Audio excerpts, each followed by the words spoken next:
Minister, myself and Deputy John Brady requested this debate at the Business Committee on Amnesty International's utterly damning report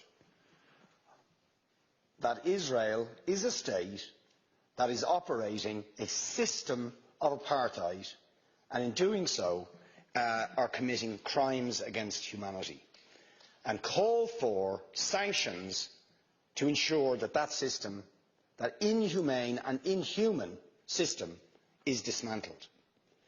Now, we called for this debate prior to the barbaric invasion of Ukraine by Vladimir Putin. And all of us have rightly condemned the crimes against humanity that are being committed by Vladimir Putin in Ukraine. And the government has moved instantly, within 5 days, to sanction Putin's regime and take urgent action.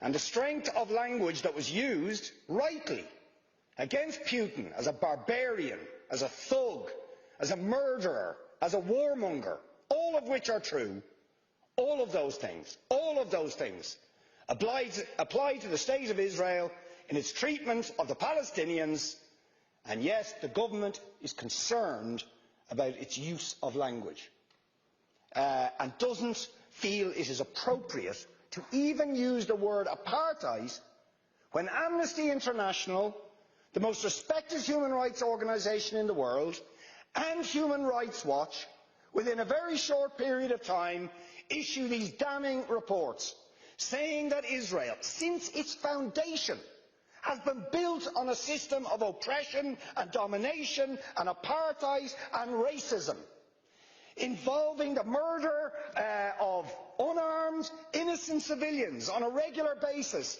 arbitrary detention and imprisonment, land annexations, the displacement of people, the denial of basic fundamental rights to 6 million Palestinians who are displaced outside Israel and the occupied territories, to the right to their return to their homes, to the illegal blockade of Gaza, which has left, as they say in the report, Gaza in a permanent state of humanitarian crisis, denying people access to food, to water, and treating the Arab population as a whole, the Palestinian population as a whole, as an inferior race. I mean, it doesn't get stronger than this. And yet you want to be careful about your language.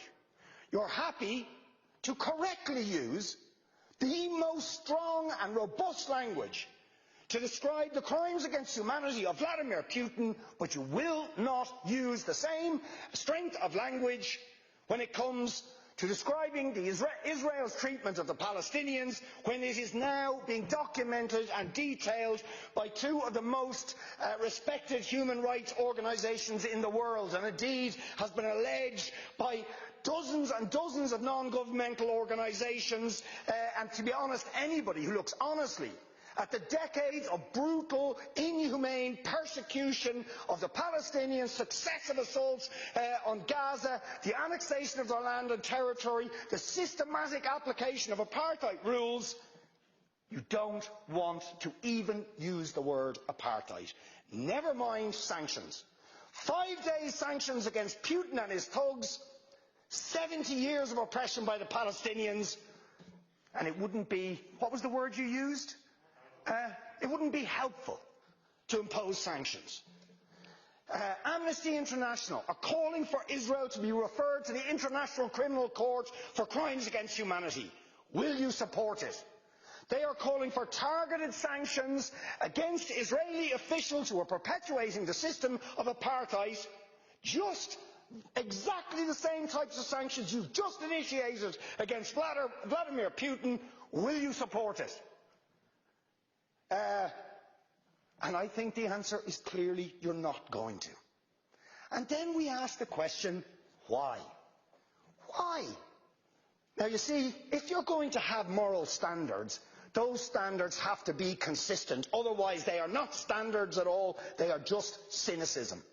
And of course we all know the reason that the standards are not consistent is because to call out the apartheid state of Israel would be to run foul of the concerns of certain states that are now presenting themselves as defenders of democracy and so on, such as the United States, the UK, Germany and other powers, whose relationship with Israel, supporting it and backing it, means that the European Union's moral credentials are bankrupt.